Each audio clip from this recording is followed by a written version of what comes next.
So are you ready to PR yourself? We'll remove the mystery from all things PR, and we'll discuss everything from our top strategies to tips and tricks and everything that you can utilize to further enhance your brand or your message. I've been in media, I'm a journalist, and I'm also a publicist. I am Leah Frazier, CEO of Think3 Media, and your host for PR Yourself with Leah Frazier. Let's go. And welcome back to another episode of PR Yourself with Leah Frazier, the space where entrepreneurs, creators, and go-getters learn how to elevate their message, own their narrative, and build the visibility that they deserve. I am your host, Leah Frazier, CEO of Think3 Media, based out of Dallas, Texas, and I am so excited to be here with each and every one of you. I am literally on a high, but also overcoming some sickness. If you can't tell, I'm a little bit congested. I just got back from sunny South Africa, as well as Zimbabwe, Botswana, Namibia, and Zambia. I just had the best time. I was able to do some safaris while I was out there. We did a river safari, just seeing the animals, was able to be with my fiance and his family. So if any of you are new listeners, my soon-to-be fiance is from Johannesburg, and I am soon to be a South African wife, or a Makoti, as they would say. But anyways, it has been a blast just traveling the world, just really enjoying the fruits of hard labor and really just trying to do a lot more of the things that I love, even if that means pulling back in some areas and doing so unapologetically. So if you want to take that as your clue to evaluate whether it's now, next week, or the next month, some things that you can do just to bring you joy, whether that's just reading a good book, having a glass of wine, stepping back from the computer because this stuff is going to be there tomorrow, whatever it is for you, I am giving you permission to do so, because let me tell you, I'm doing it. So anyways, I'm so excited to bring you this episode. I've actually been wanting to bring this to you guys for about a month now, but due to travel and just work has been extremely busy. It's been really, really hard for me to get this up. So giving this to you straight as it is, this episode is all about thinking outside of the box, okay? And I'm sure there's some other publicists that can agree with me that oftentimes when folks hear the word PR or public relations or think of a publicist, you only think about media outreach as the medium between you and your target audience or your visibility. It's like, I have to get on TV. I have to be on that podcast, or I have to be on the radio or in the magazine. And there's so many other ways beyond that to maximize on your publicity that I think we're leaving a lot on the table. And it really is up to those who are a little bit more creative who are going to see the best shine nowadays. So one of the things way back when I started this podcast episode, a dear friend of mine, Cynthia Smoot, came on and we talked about events and event activations. And the reason why was because we were in the middle of a pandemic, and it took, when we were in the middle of that coronavirus, it took away our ability to be in front of one another. For publicists, it took away our ability to go into the studio and to have news segments with our clients or to do radio interviews. We really had to be creative and think outside the box. And one of the things, if you go back season 1, I think one of our very first episodes, Cynthia came on and was talking about how to PR yourself with events virtually. And so that was one of the things that, like, for fundraisers, nonprofits, where the majority of their money is made with in-person events and activations, they really had to hop, skip, and a jump and figure out what the hell are we going to do, because we got to raise this money. Just because, the pandemic is here is not shutting down the organization. And so Cynthia was one of those masterminds that really helped her clients to figure out how to use events as a medium to reach in their audience and their marketing and PR goals. So segueing, it's a little bit different because we are all outside, honey. Like we are outside. We are doing event. I'm events out. Let me just tell you. I live in Dallas. I feel like there's 4 events a day. There's a happy hour, there's a gathering, there's a networking event, there's a conference, there's a summit, there's a brunch, there's an evening brunch, there's a reverse happy hour. Dallas is popping. And I'm not complaining. I'm just not at that age anymore where I can just consistently go to these things. But all that to say is that people are longing for community and connection, and they want to go out. And so one of the ways that you could PR yourself or your brand is thinking of, how can I gather my community, or what fun way can I bring my community together in person in order to further provide visibility for my brand or to reach any sales and marketing goals that I may have. And I'll just pause right there. It doesn't always, and then people hear event and the first thing you think is dollar signs. It does not always equate to large sums of money. There are ways that you can do it that don't hurt your pocketbook, where I'm trying to think of one of my sales and marketing coaches. I think he calls it other people's money. So instead of OPP, it's OPM. So using other people's money to fund your idea. That's another way. But I know of so many more people, especially right now when human beings just want to connect. We want to connect with the person behind the brand. We want to connect with the business, behind the brand before we give you our money. And so in-person events, while not all the time feasible, but if they are a great way to provide visibility for your brand, to connect with your audience, and to truly see some ROI, right? So when we come back from the break, I'm going to walk you step by step, literally what I did with a client of mine that reached out and wanted to do an event activation. Now, mind you, he didn't reach out in enough time. I still made it happen, but give yourself time, folks. Stop doing shit at the last minute, but I digress. Anyways, so he reached out with an event activation for a very, very popular movie. Many of you may know, the Michael movie, which is fantastic. I actually went and saw it for the 3rd time 2 days ago, and I'm probably going to see it for the 4th time this week. Huge Michael Jackson fan, as was my client. And we utilized that movie, the advanced screening, in a way for him to connect with a new audience, for him to elevate his brand within the community. And then we secured press and media placements based off of that event activation. So I know that's a lot. That's a mouthful. I'm going to walk you through it step by step. But as I'm walking you through it, I want you to put yourself in his shoes, saying, okay, if this were my brand, what type of event? It doesn't have to be exactly how we did it or even how we did it, but what type of event can I curate just like this, where I can elevate my brand and the things that I'm doing and reach the community or reach an entirely different audience and use that as my publicity, versus always being so one-track minded and thinking that publicity only means press and media. It does not. How can you, because public relations has the word public in it, you guys. Publicist has the word public in it. So it's about your public image, your public persona. How are you being perceived in the public? And so how can you use an event in order to activate your brand, to reach a new audience, and craft your perception in the public? So that's what we're going to talk about when we get back from the break. So you know what you're going to do. You're going to grab your pen. You're going to grab your paper.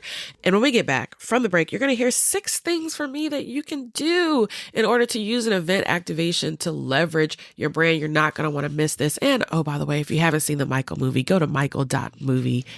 Get into your local theaters. And let me tell y'all, do not go see it in a theater that doesn't have IMAX. I did that 2 days ago and I regret it. Okay. Go see the movie in an IMAX or some sort of Dolby sound theater. And I'm not getting paid for this at all. I'm just giving it to you guys straight, because it'll feel like a freaking concert. And I went 2 days ago, so excited. It was like my 3rd day going, and I went to a small theater and it just wasn't the same. So that's neither here nor there. I'm getting way off topic. But anyways, when we come back from the break, we're going to talk about 6 things you can do to use an event activation to further leverage your brand, or your visibility. So keep it locked in. We'll be back right after the break. Just have all these songs in my head. Don't wanna be a boy, you wanna be a man. Just gotta get them out. You wanna stay alive, better do what you can. So beat it, just beat it. I love you. Don't stop till you get it.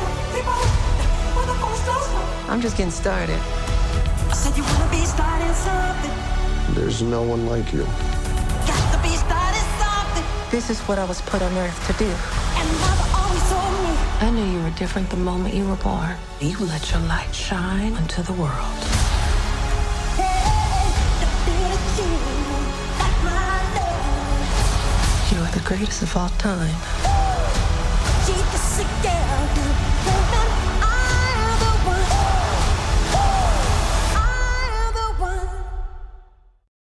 When you're the bottleneck in every major decision, growth isn't just about working harder. It's about working smarter. Since 2002, Integrality has helped entrepreneurs improve their operations through consulting, accelerator programs, and AI-driven platforms like Capixi. Our expert team delivers strategic solutions that drive profitable growth and reclaim valuable time.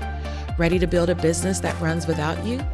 Visit integralityllc.com and start your evolution today.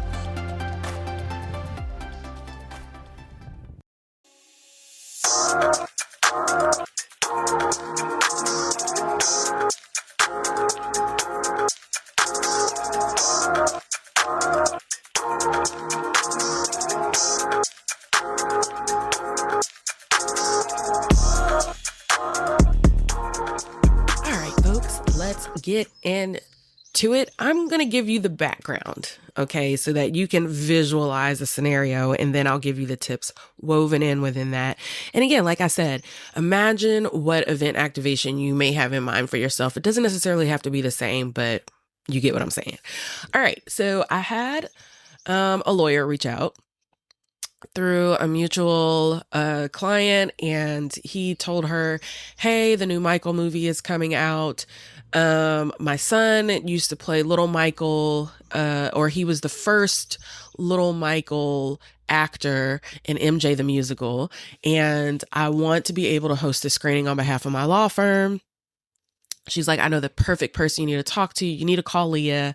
Pretty much there's no one else in Dallas that I want you to go to. You got to talk to Leah. She does all my events. So get this phone call from this lawyer, and we're talking, and I'm like, oh yeah, that sounds super fun. Yeah, I've done movie screenings before. Yeah, that sounds super fun. And so literally he called me mid-March, I think, or maybe it was early March, mid-March, something rather. And as he's talking, I'm literally on my computer Googling when the movie is supposed to come out. So I'm literally Googling, and I see that the film is set to be released on April 24th. And this particular lawyer, I believe, I want to say maybe it was 6 weeks out. I'll give him a little bit of grace. Maybe it was 6 weeks out, but it felt like 4. And I remember talking to him, and I'm like, yeah, I've done this before, where you can essentially do a takeover. So let me back it up. So what he wanted to do was host a community screening that was on behalf of his law firm, and that brought visibility to his law firm in honor of his son's obsession with Michael Jackson, his obsession with Michael Jackson, but use it as a way to leverage his law firm. And I said, hey, I've done these screenings before. There's 2 ways that it could possibly happen.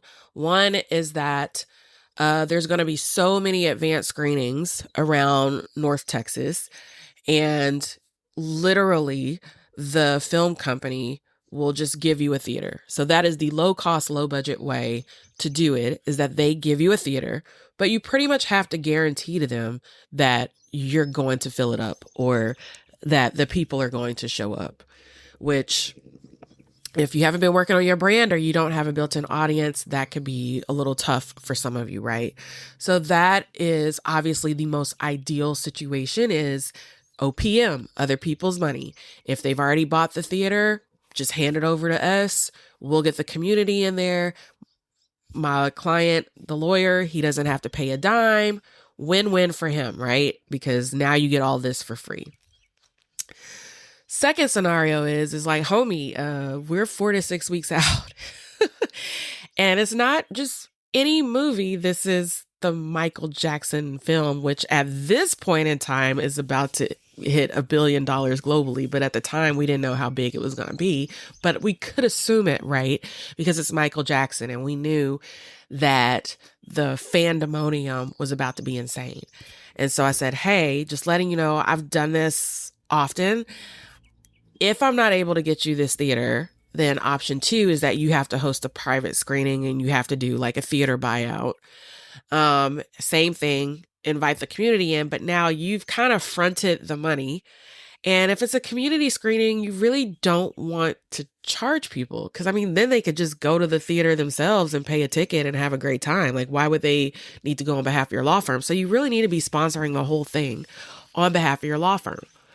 So that was option 2, a theater buyout where we hosted the screening on behalf of his law firm. Same theory, invite the community out and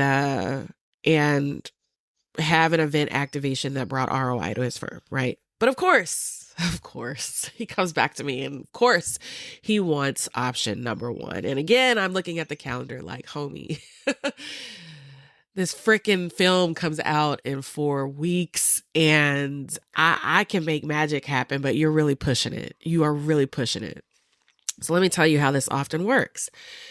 You generally either have to find the distribution company of the film to figure out who to contact to see if they would be willing to allow you to host a screening that they're paying for, or you have to find the marketing or PR firm that the distribution company has hired, get in front of them and pitch yourself and see if they would be willing to give you one of the screenings. So one of the things that I did, there were several things. One, I went online and I saw that there were several advanced screenings across Dallas. Like, I think at the time when I looked, there was about 8 that I could find online. Great.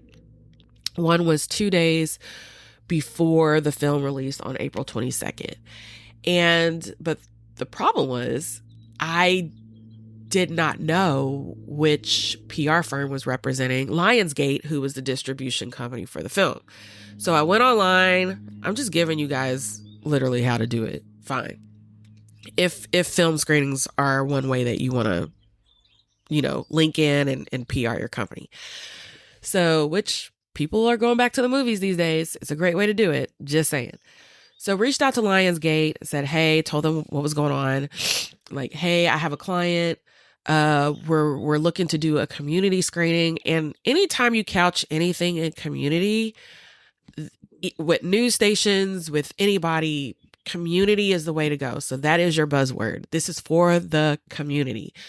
So buzzword number 1, I was like, hi, we're looking to do a film screening for the community. We really were trying to invite folks and families who would not have had an opportunity to see this film if it weren't but for my client. So I wasn't lying, but I knew that community was a huge buzzword. 2, we were going to invite our own influencers, content creators, press, and media. So that was another buzzword saying like, hey, I'm in PR. I have very great relationships in North Texas with all of the media outlets, and we're definitely going to extend an invitation for them to attend to further talk about and promote the film. So that was number 2. Sent that off to Lionsgate. But because my dear client didn't leave me with much time, concurrently, I was trying to find who was the PR company for the distribution company for Lionsgate. So I only knew of one firm that I typically go to advanced screenings on, reached out to the team there that normally emails me those advanced screenings, told them the exact same thing. hey, I've done, and I had done this with them before. So I told them, hey, I've done this with you before. This is a really huge film. My client, I told them about his son. I told them about what he wants to do in the community. I did not, the thing that I did not do when I did outreach was make it all about him. Okay. I didn't say like, we want this film for free. Give us this, give it this, give us that. It was like, hey, we're wanting to host this for the community. So we're couching this around others. We want to host this for the community. We're going to invite content creators, press and media, influencers to this thing, big community leaders, and just really have a celebration of this film hitting Dallas, but it will be hosted on behalf of his law firm. The couching it in that way to this company not only says that this is not just for us, this is for everyone. And knowing that at the end of the day, their goal is to get the word out about the film. By me strategically saying that I was going to invite influencers, content creators, and media and press, that actually takes work off of their plate because that's something that they would have to do. And I'm saying, look, we're going to do it on behalf of our screening if you give us one of those advanced screenings, if you give us the theater. So sent it off to my contact. Immediately she replies back and was like, yes, if we were representing Lionsgate on this film, which they represented Lionsgate on other ones, but wouldn't you know it, not on this one. But she says, hey, Leah, here's 3 other firms in Dallas that could potentially be running point on this film. So I did the exact same thing, reached out to all 3. 2 came back with no. And wouldn't you know it? 1 came back and said, yes, we are representing them. What would you like to do? So here is my opportunity. I'm not going to sugarcoat shit. Okay. We want the theater. I know you've paid for it, or I know the film company has paid for it, but we want it for free. And I know what my client's goals are at the end of the day. Now, without asking in that manner, you now have to think in terms of marketing. What would their goals be? And what can we realistically do so that I can get a yes, right? So this is like that power of negotiation, which I learned in law school. So I guess that's what makes me such a great publicist, is because I'm using all my lawyer skills. But I knew at the end of the day, they need asses in the seats. I also know at the end of the day, they want great promo for the film. So I said, look, at the end of the day, we want to host this on behalf of his law firm. So essentially we want the theater. I saw online that there was 8 screenings that I could find. We want one of them. And I said, we're going to invite community leaders, media and press to this thing. He's going to have his own photographer, videographer. So there's going to be pictures afterwards. We're going to get testimonials. People are going to be sharing online about the film. Like, we're literally doing what you guys would have been doing. So you're giving it to us. It's less work for you. And because I knew my client wasn't as well known as myself, I literally had to leverage like all of my power and say, this is the type of thing I do all the time. He's big in the community. Here's who he's linked with. Here's his fraternity. Here's his network. Here's his circle. I put all of that in the email to let them know we're about business and here's what we can give to you. The only ask we asked was for the theater, but everything else in that email was about what we could do for them, what we were giving. It's not always about taking. Okay. So that's just a bonus tip. Got an email back and it was like, absolutely. I was like, oh my God, this shit worked. I'm always surprised, even though I've done it a million times before. I think this time I was surprised because it was a Michael Jackson film. And I just didn't, I'll be honest with you guys and always be transparent. I wasn't confident that we were going to get it because it's Michael Jackson. They didn't need our help. Michael, after all these years, even though he passed in 2009, still has that same star power that he had. And they didn't need us. People were going to go see the film without us, right? So she comes back and she's just like, absolutely. And I'm shocked. I'm like, oh my God.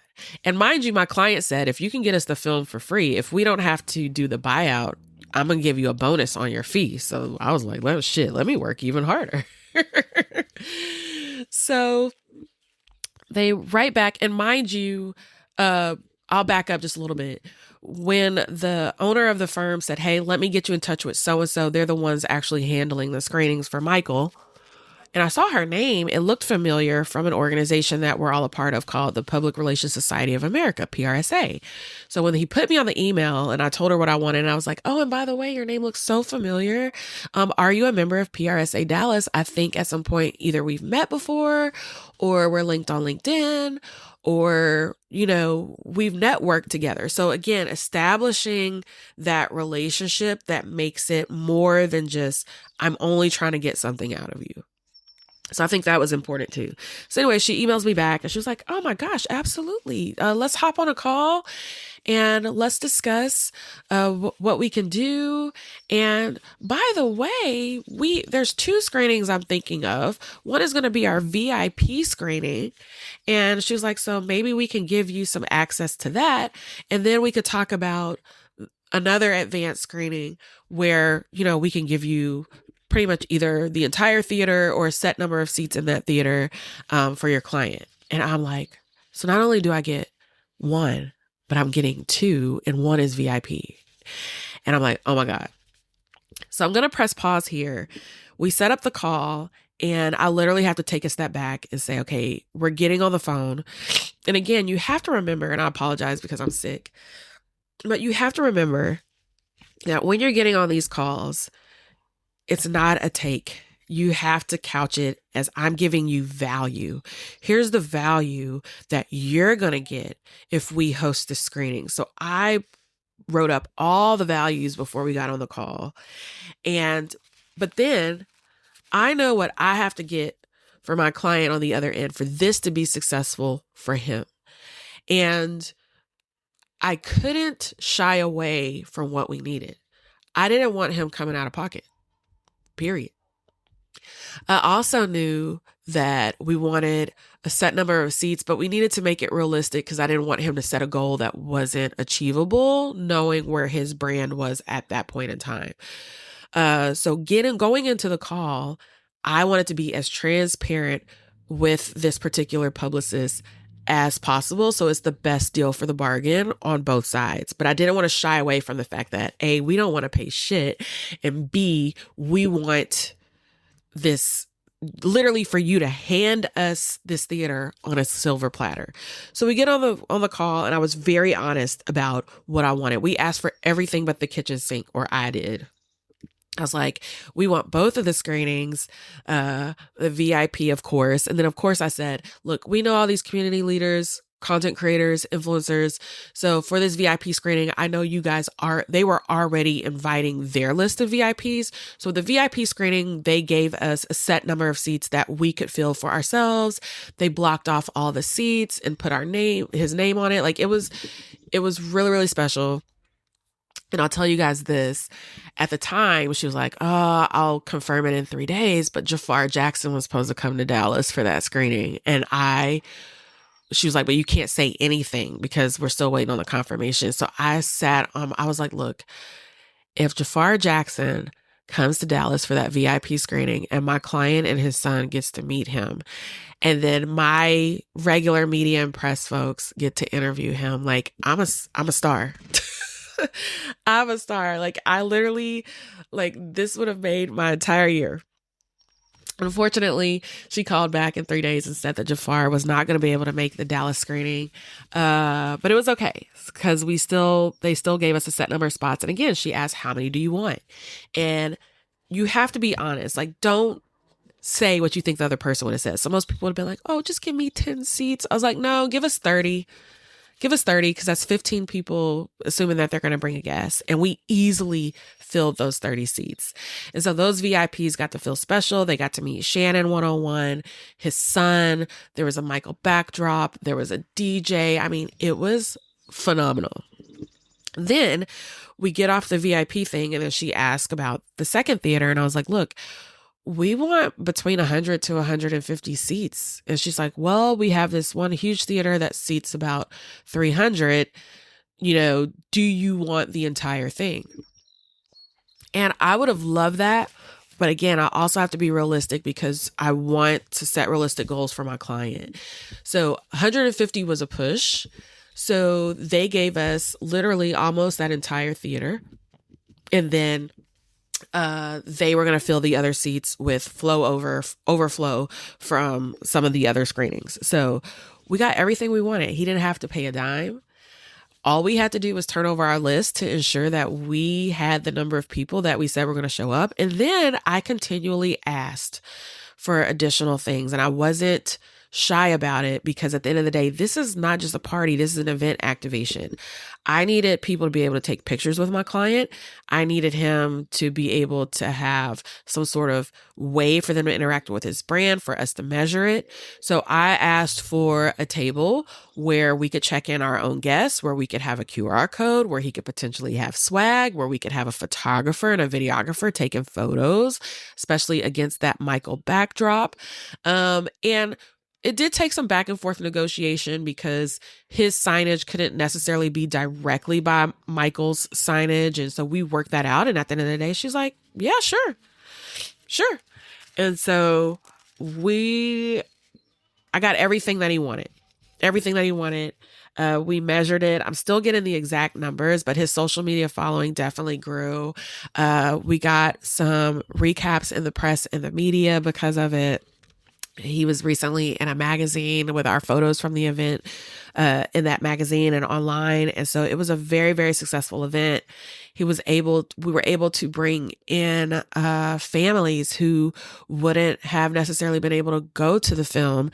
And now people are watching his social media and connecting with him and his law firm. And one of the things that we had when they were checking in was his QR code for them to follow him on social media. So we were activating people on site, mind you, at no cost to him. So here's 6 things. If you're thinking about doing something similarly, it doesn't necessarily have to be a film screening, but 6 things that I thought of that I could do as takeaways from how that all worked out. And number 1, you just know your target audience. One of the things that worked out for us was that our target audience aligned with Lionsgate or the PR company's target audience. They could see a clear connection that who we were trying to bring and who they were trying to serve were along the same lines. So if you're trying to do an event activation, it doesn't even have to be a film screening. If it's a retail company, if you're trying to do an event at Nike, does your brand match who Nike is trying to bring in to buy their product? A lot of people don't think about that. You guys pitch these brands and you do not have target audience alignment. So think about that. And then in the age of ChatGPT, you literally could put it into your AI agent and figure out a way to see if there's a match between you and the brand or the event that you're trying to put on. It's really that simple. Okay. Number 2, you're going to want to think about, like, what's my ROI? How am I we call it an event activation. How am I activating? When people show up, what am I prepared to receive what I need to get out of it? Do I have a landing page? When people are signing up, are they signing up on my website? Are they giving me their email address so that later on down the line, I can send them a newsletter, so that I can keep them in my funnel, so that I can keep them in, in my marketing funnel, or however you want to call it. Are you requiring them to follow you on social media so that you can increase your social media following? Even with him, we did a couple of giveaways included, especially that VIP one, because I knew a lot of people were going to want to go to that VIP one. So when I first posted our giveaway, they had to follow several of his pages, and they had to like the post and comment who they would want to bring to the VIP screening. Again, activation. And one girl commented, she was so stupid. She was just like, oh, well, I don't want to follow him. I just want to go to the screening. You're not going to go. Because why would we give you something and you don't give us something? Like, people are so crazy these days. It's just, and it was like, and then to waste your energy commenting on that. And so I commented back and I said, well, looks like you ain't going. You got the right one today. But anyways, so think about how you're going to activate the audience. Another thing that I told him, another good thing for ROI was swag. Now, he didn't do this. I was a little frustrated, but it's all good. I looked up online and I was like, what is one of the most commonly used but affordable swag items? Because we're not paying for the theater at this point. So put a little money into giving away some swag. And one of the items that I saw was actually a like lens or screen cleaner, and not just the spray, but the actual cloth. And so I told him, I said, hey, I found this online. We could get about 200 of these. And I think it was like so cheap. I think it was like maybe $1 to make. And they would have arrived on time. And for whatever reason, he didn't do it. But I think that would have been awesome, because every time somebody uses that screen cleaner or that lens cleaner, because let's talk about all the devices we have, desktop, iPad, phones, they would have seen his brand. So swag, QR codes activating people on site. And then we also had a retractable banner that we had there at the screening so people could take pictures of his banner. We had his, the tablecloth had his logo on it. So we really made sure that it was branded, so that people knew that this was a screening hosted by his law office. So you have to be prepared. And think about all the ways that you're going to activate people before they get to the event, while they're on site at the event, and then after the event. Okay. Another thing that I had is like, when you're trying to do this event activation, especially if you're doing an OPM, other people's money, you need to figure out what value you're going to provide to this particular, because essentially they're a sponsor. So what value are you providing where they're just going to hand it over to you to say, oh man, this is a great partnership, because that's exactly what this is. And here's why we want to give this to you.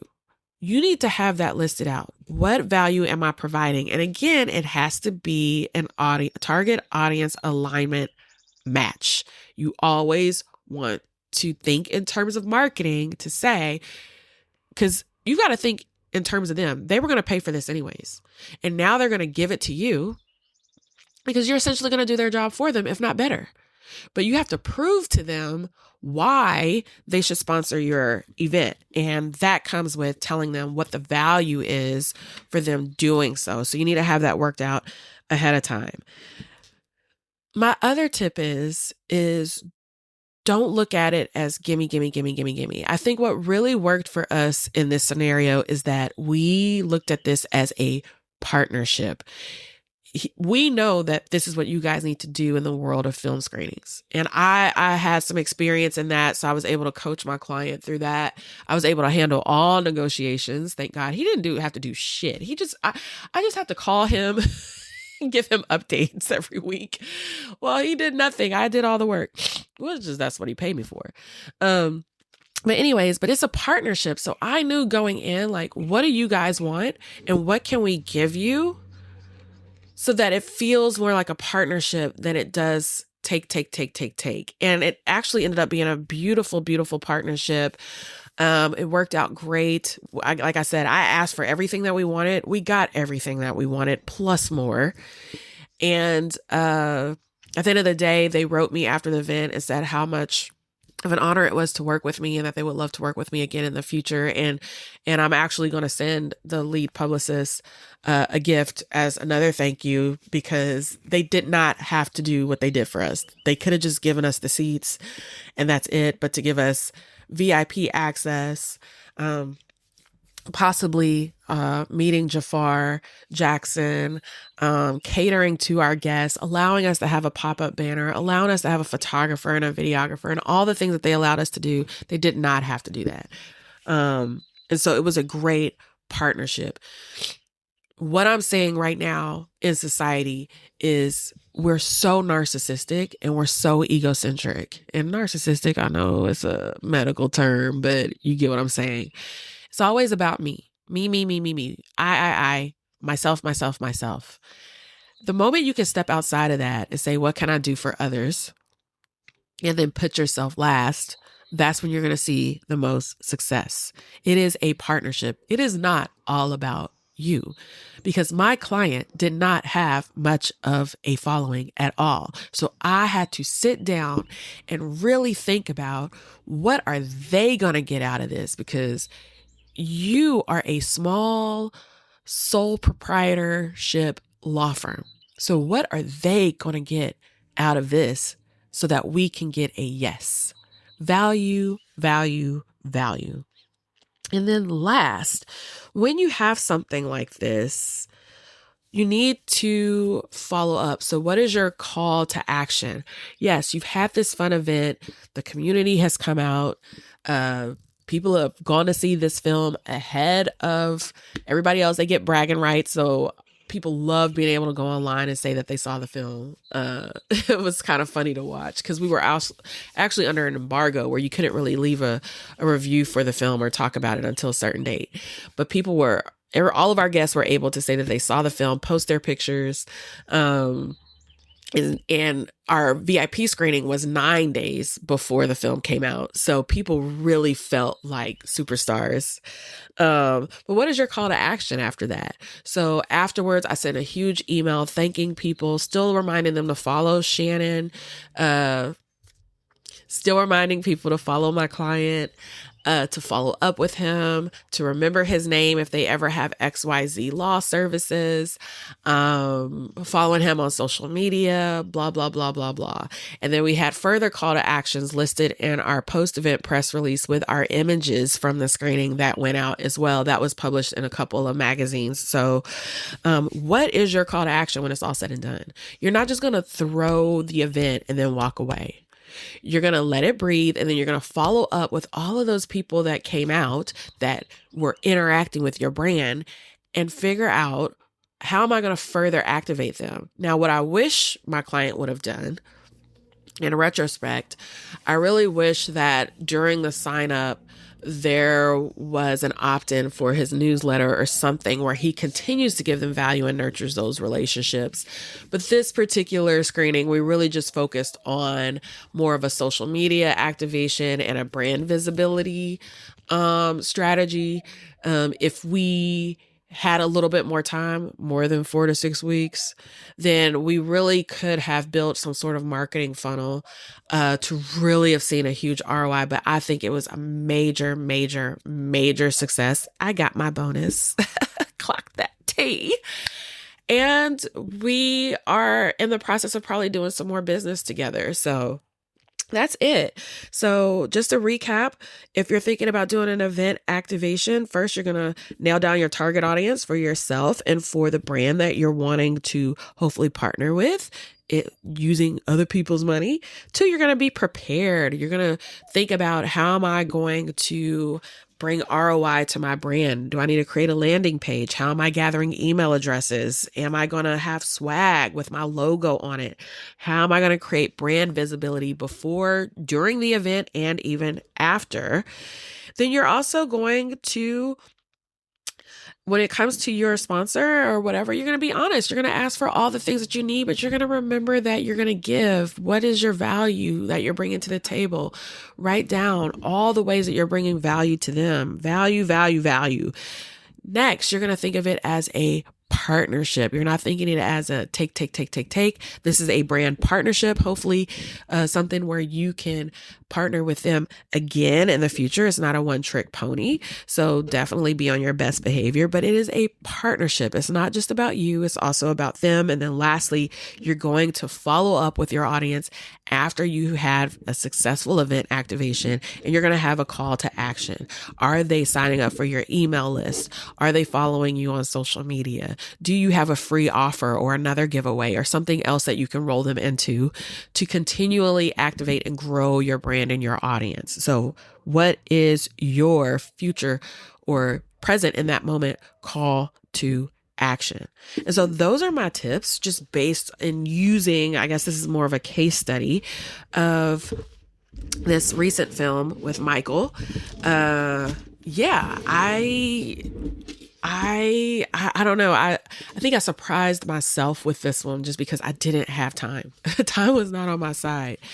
So I had to use every tool in my toolbox. And if I could think of what made this successful and what made us get more than less in this situation, was the fact that at the forefront of all negotiations was me bringing value to the film company and the PR firm that was representing them, making it as less of a hassle on them as possible, but also showing them like, I'm literally going to do part of your job. Like, they paid you, but we're going to do it for you.